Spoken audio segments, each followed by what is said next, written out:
Hello everyone, in this video I will show you how to show or hide lock screen notification content in Samsung Galaxy S24 Ultra.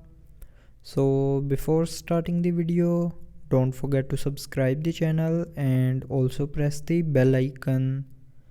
So first of all, open settings. Now in settings, scroll down and here click on apps. Now in apps, open the app in which you want to make changes to the notification content. Now after opening the app, click on notifications.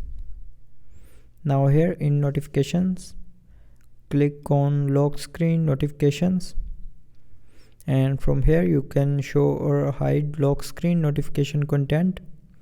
So if you want to hide the lock screen notification content, then select hide content, and if you want to show the notification content on the lock screen, then from here select show content.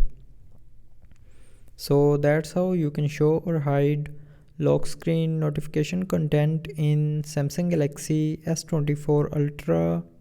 So I hope you liked the video. Thanks for watching.